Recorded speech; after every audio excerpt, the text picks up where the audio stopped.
Flamengo, Palmeiras e Cruzeiro. Você vai ver comigo as chances de título de cada um atualizadas. Corrida pelo título. O Flamengo divulga programação para jogos contra São Paulo e Santos. E ainda, Mengão confia em ter Pedro na final da Libertadores, mas tem planos A e plano B, meus amigos. Palmeiras vence Juventude e Flamengo segue na caça pela liderança do Brasileirão. Felipe Anderson admite pressão e alerta Palmeiras sobre briga com o Flamengo no Brasileirão. Palmeiras descarta a presença de titular em final contra Flamengo. Quem deverá ser esse jogador, hein? Ancelotti deve convocar 2 jogadores do Flamengo. Vamos ver aqui os nomes. São Paulo vence Vasco, mas perde 2 titulares para enfrentar o Flamengo. Essas e outras mais informações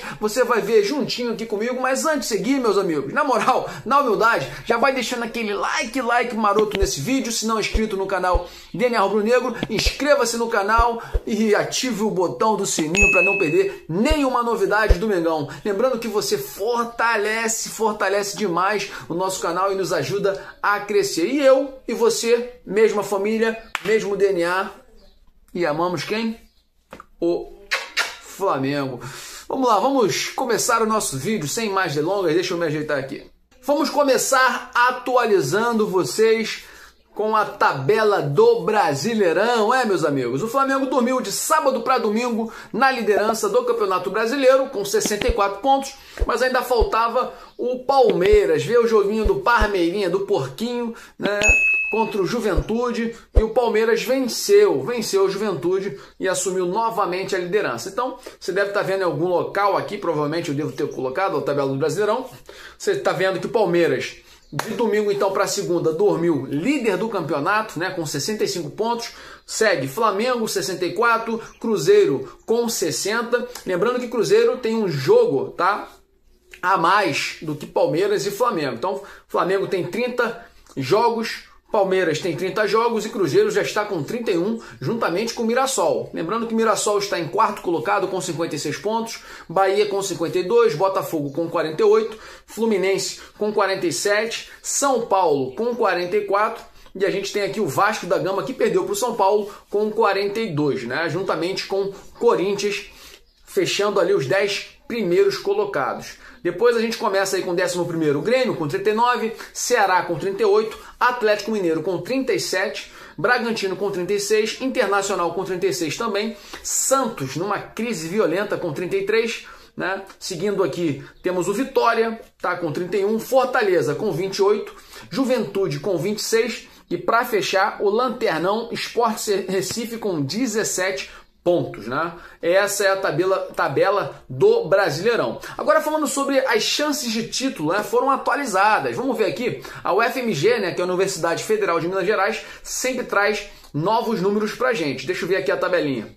Ó, Palmeiras no momento tem 56,4%, tá, de chances de ser campeão. O Flamengo em segundo colocado aí com 41% e o Cruzeiro com 2,3%.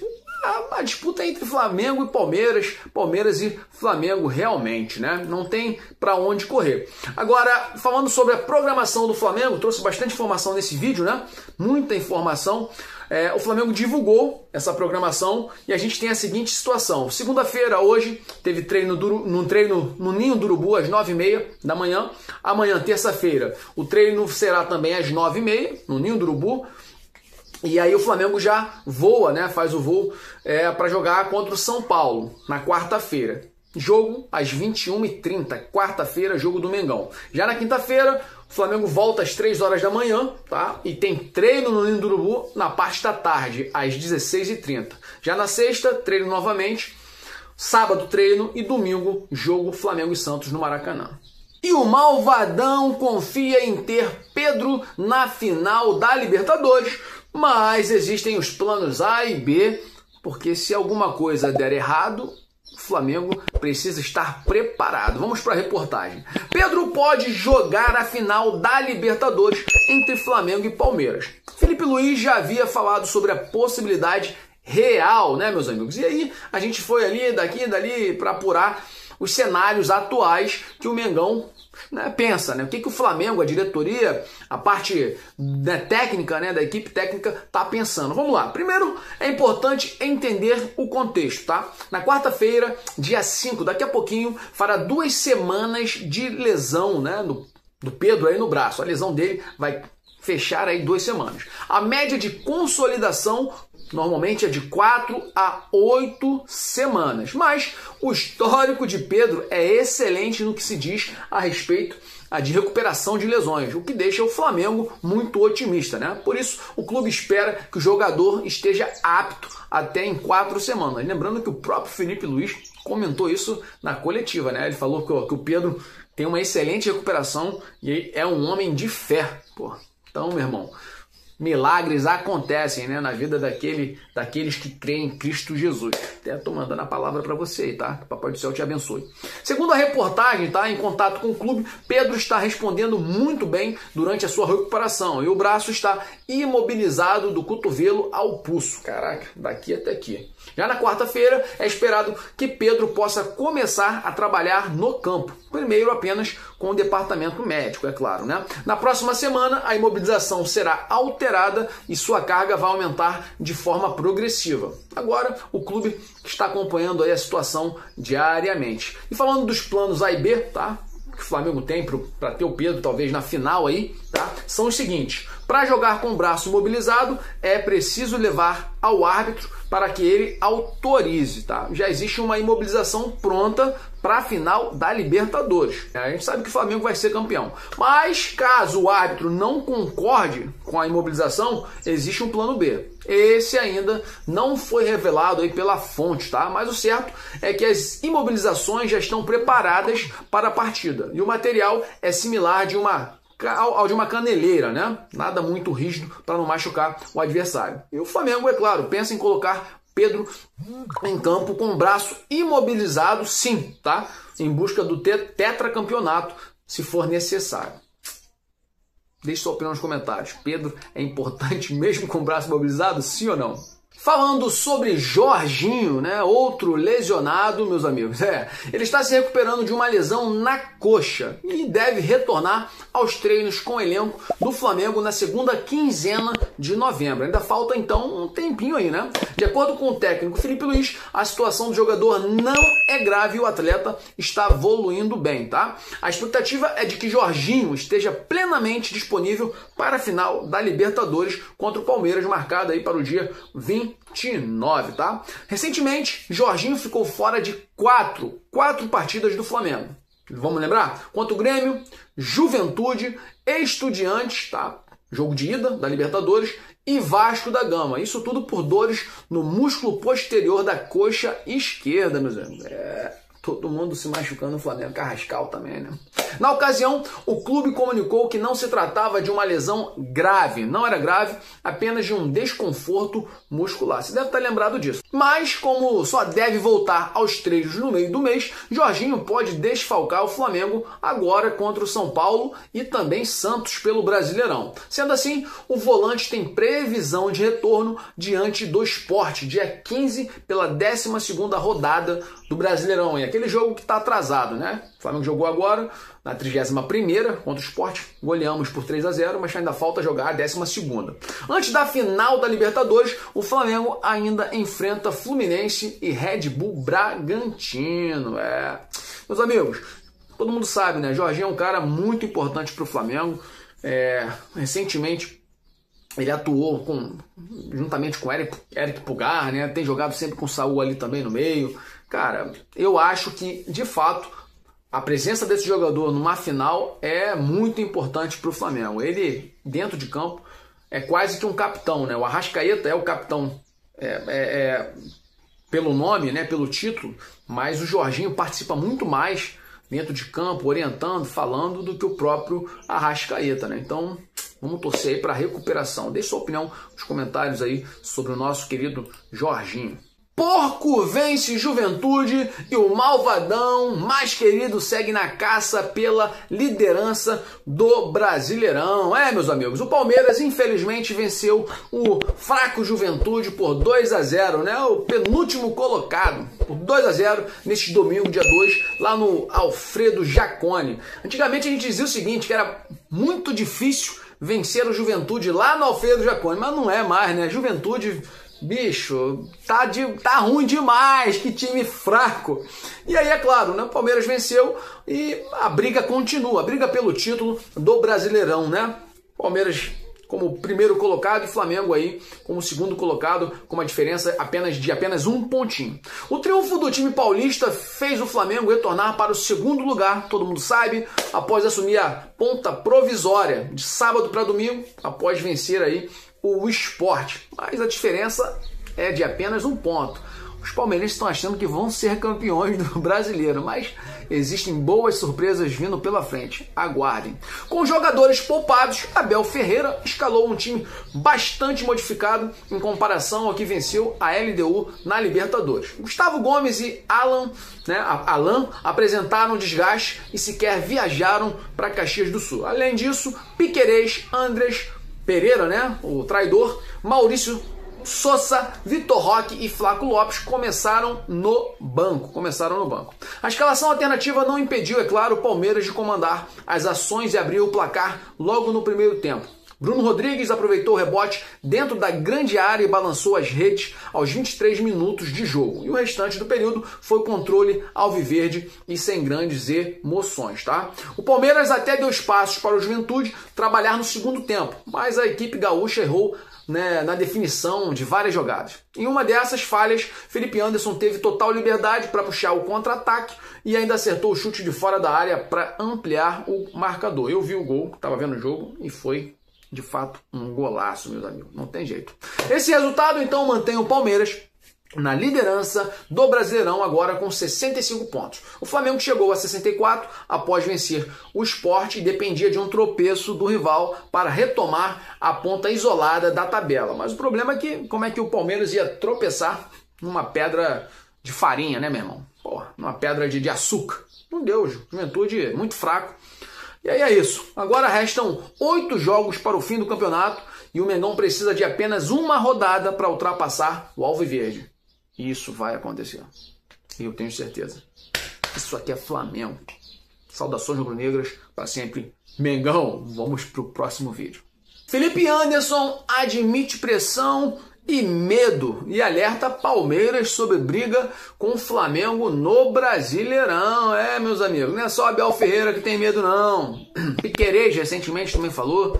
Temos agora o nosso Felipe Anderson, nosso não, né, do Palmeiras, falando um pouquinho sobre o medo de jogar contra o Flamengo. Felipe Anderson reconheceu o peso da briga direta com o Flamengo pela liderança do Brasileirão.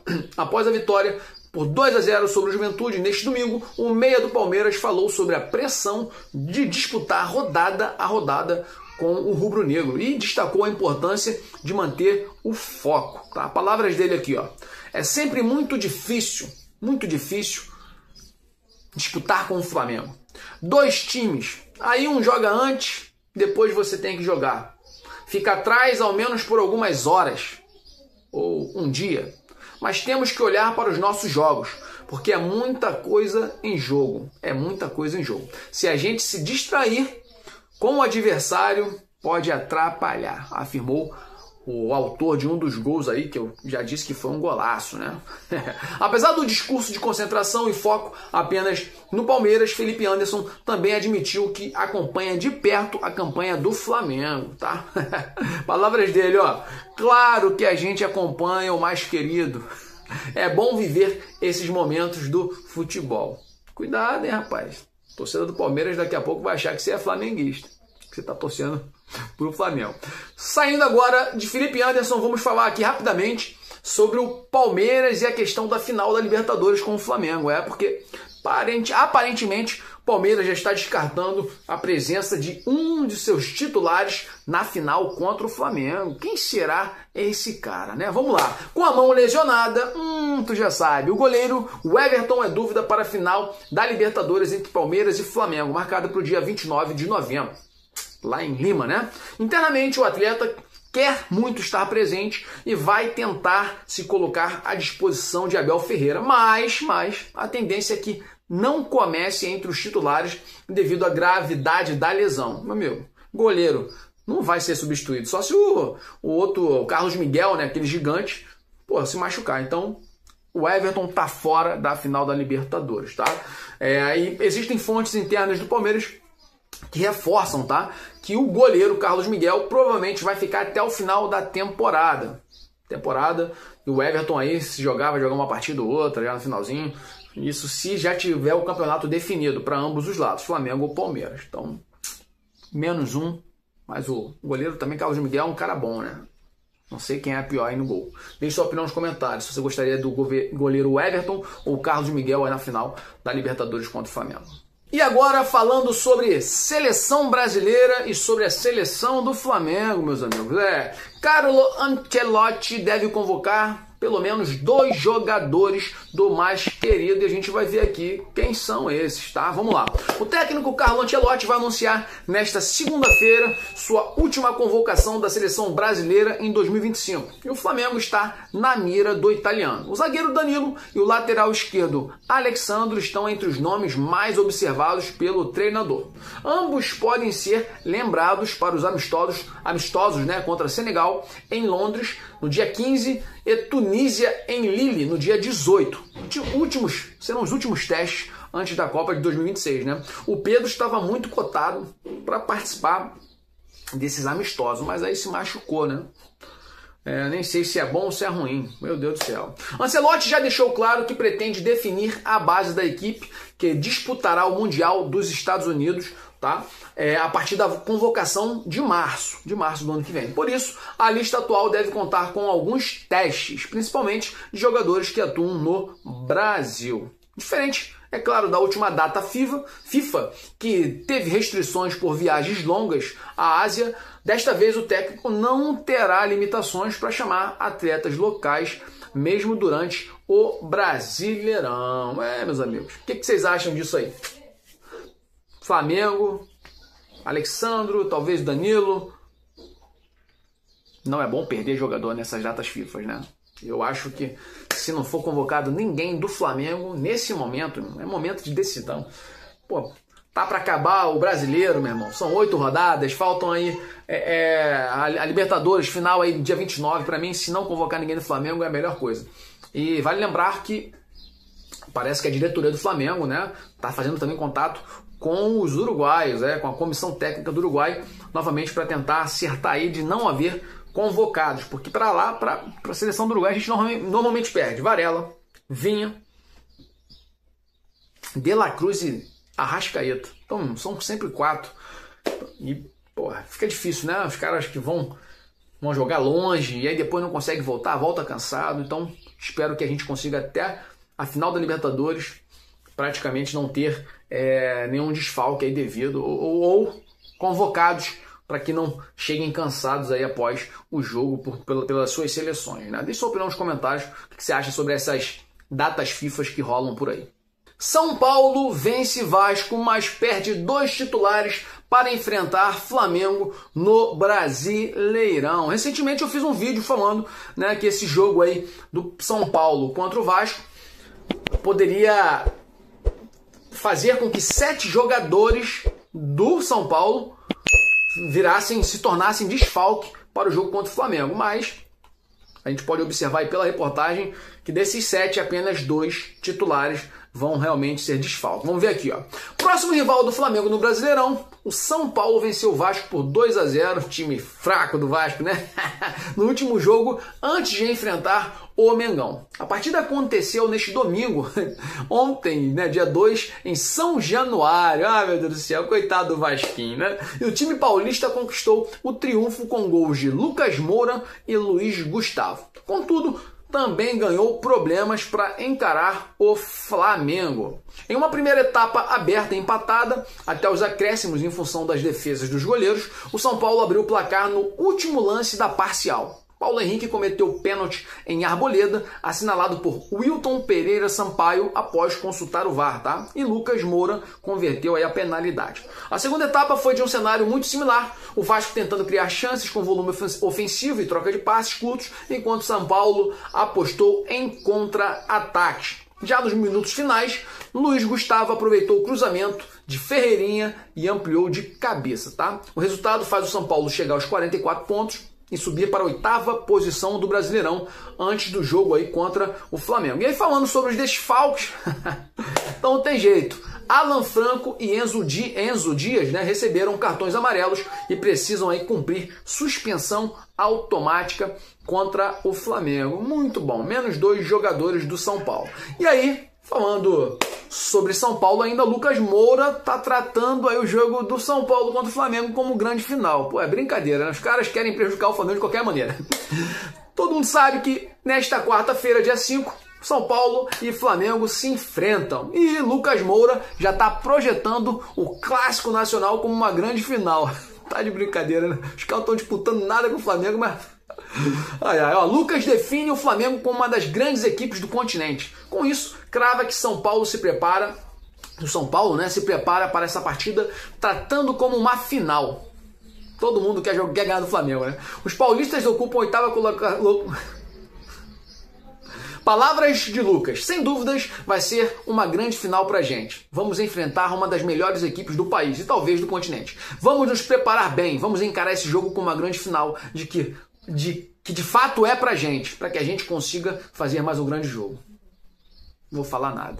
Mais um jornalista ridículo querendo falar do Flamengo, né, meus amigos? Tá cada vez pior. É ataque da esquerda, da direita, de frente, ataque de trás, de cima, de baixo. Meu irmão, os caras estão tentando, de qualquer maneira, minar o Flamengo. E por isso, de fato, eu, por exemplo, sou um crítico, sempre tenho falo do Felipe Luiz quando acho que tem que criticar, mas eu acho que nesse momento eu vou até parar de criticar o Felipe Luiz. Por quê? Porque a gente já está recebendo muita crítica de fora. Então...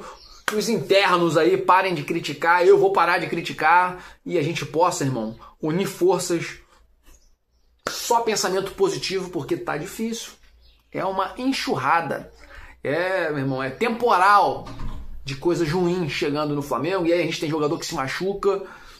Vamos lá. Theo José fica revoltado. Você tá vendo a cara dele aqui em algum lugar. Fica revoltado, chamou o Bruno Henrique de condenado e atacou ainda o STJD e o técnico Felipe Luiz, tá vendo?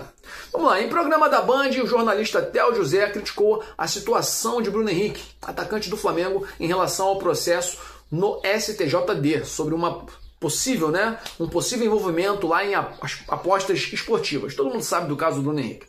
O jogador havia sido suspenso por 12 jogos, mas o Mengão conseguiu recurso liberando-o para atuar até o novo julgamento, tá? E a gente sabe, eu postei isso recentemente, que foi alterada a data de julgamento, né? O Flamengo entrou com recurso e tal. E aí o Theo pediu que o julgamento ocorra o mais rápido possível. Olha o anti aí, um anti perturbado. Palhaço, tem como falar outra coisa. Palavras dele, ó. Quero saber se o Bruno Henrique vai jogar a final da Libertadores ou se o efeito suspensivo só vai acabar depois do término da Libertadores e do Campeonato Brasileiro. Ele marcou 2 gols contra o Sport, mesmo sendo um jogador já condenado e suspenso. Felipe Luiz ainda vem falar de casas de apostas? Queria entender essa história, disparou Theo José. Você não tem que entender nada, meu irmão. Você não tem que entender merda nenhuma. Você tem que falar dos outros times. Não vem falar do Flamengo não, pô. Você é uma vergonha pro jornalismo brasileiro. Sabe por quê? Porque em vez de ter uma opinião neutra, eu sou torcedor do Flamengo que faço vídeo sobre o Flamengo. Mas você deveria ter uma opinião neutra, cara. Mas fica atacando o mais querido. Cara bobo, né? Olha o que ele falou aqui, ó. Vai acabar o Campeonato Brasileiro e aí vão dizer, agora o STJD vai julgar o recurso. Ah, parou, né? O Tribunal de Justiça Desportiva vai tirá-lo do Campeonato Carioca. Cara, a justiça é quem define, você não define nada. Deixe sua opinião nos comentários sobre esse camarada feio aqui. Por favor, deixe aí sua opinião. E para fechar o nosso vídeo, vamos falar sobre Gerson, o ex-coringa, ex-capitão, né? Ex-homem feliz, porque ele era muito feliz no Rio de Janeiro. jogando pelo mais querido, capitão, Coringa, se tornando um ídolo da torcida do Mengão. O pessoal gostava muito do Gerson, eu gostava muito do Gerson. Agora tá lá, triste, triste, a cara dele aí, ó. Alvo do Palmeiras, o ex-Flamengo Gerson teve preço definido pelo Zenit da Rússia. Nas últimas semanas surgiram especulações de que o meio-campista não estaria satisfeito na Rússia. Assim, um retorno, é claro, né, ao futebol brasileiro, pouco antes da Copa, parecia interessante. E aí, muitas informações, Palmeiras querendo contratar, a Leila já tinha dado ok, Abel Ferreira também. E aí surge o Cruzeiro, né? O Cruzeiro do Pedrinho, meu irmão, falando, pô, vamos trazer o Gerson. Segundo a ESPN, isso tudo não passou de especulação. E aí a gente já começa a pensar em quem? No atleta Marcão, né? Esse cara é um 7 anos, caraca. Ai, meu Deus, não passou de especulação. E o Zenit tem Gerson como uma peça fundamental. Além disso, o próprio ex-Flamengo está sim interessado em ficar e quer se consolidar na Rússia. Ele deu uma declaração recentemente, mas eu não levei fé não. Ele fez um gol aí, mas nem comemorou direito. Com isso, a equipe do Zenit, né, bate o pé e coloca que para vender o ex-Coringa tem que chegar a pelo menos 40 milhões de euros na mesa. Pô, os caras também são malucos, né? O cara nem tá jogando tanta bola assim. Lembrando, por que eles são malucos? Lembrando que o Gerson foi contratado pelo Zenit junto ao Flamengo por 25 milhões de euros, tá? 154 milhões de reais. O meia tem contrato até 2030, logo só sai perante proposta. Inicialmente, especulações apontavam que esse, inclusive, era o valor mínimo desejado pelos russos para negociá-lo novamente, mas não é, né? Falando de Palmeiras, se 25 milhões era visto como inviável para os cofres pequenininhos do Palmeiras, 40 milhões de euros é impossível, né? Palmeiras não tem dinheiro para isso, não. Tá difícil até de dinheiro para comprar o pão. E de Cruzeiro, falando de Cruzeiro, também não vai ter essa condição de pagar, né? É muito dinheiro. Lembrando que o salário mensal atual do Gerson está em 6 milhões de reais. Caraca. Meus amigos, deixe sua opinião sobre o Gerson, se ele vai voltar ou não para o futebol brasileiro, mas eu vou ficando por aqui. Muito feliz por ter você. Se você curtiu esse vídeo, já vai deixando aquele like maroto. Se não é inscrito no canal dele, Rubro Negro, se inscreva no canal e ative o sininho para não perder nenhuma novidade do Malvadão, do Mengão, do Flamengo, meus amigos. Lembrando que você fortalece demais o nosso canal quando curte, compartilha, comenta e ajuda a gente a crescer cada vez mais aqui no YouTube. E eu, você, mesma família, mesmo DNA rubro-negro e amamos o Flamengo. Saudações rubro-negras para sempre, Flamengo!